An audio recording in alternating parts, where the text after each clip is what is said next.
Hi, Gary here. Back 100 years ago, Thomas Edison, famous inventor of light bulb and so forth, he used to, at the end of the day, sit in this big easy chair.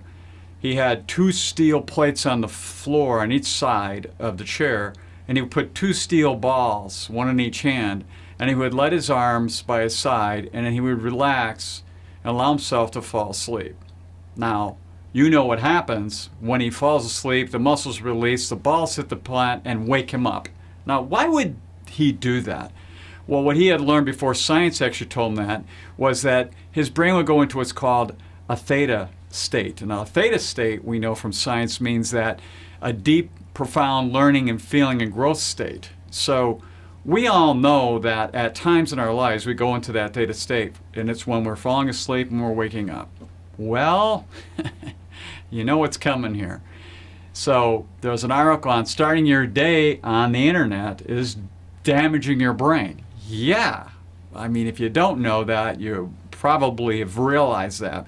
Having that scatterbrain happening when you wake up and getting on your smart device right away to do anything on that, no matter what it is, texting, emails, Instagram, Facebook, on and on and on, is really bad because it's going to rewire your brain at a very deep level in a very bad way.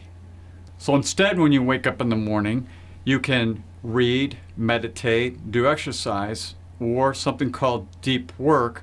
In fact, there was a book came out in 2016 by Cal Newport called Deep Work, outstanding read, that talked about this, where you're in that theta mode and you will wire your brain the way you want it to be wired.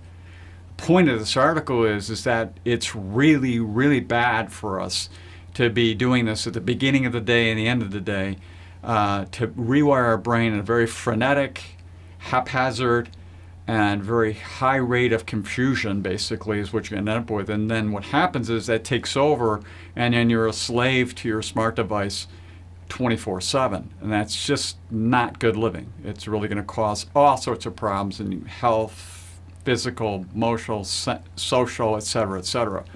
So if you're getting into that habit, break it as soon as possible.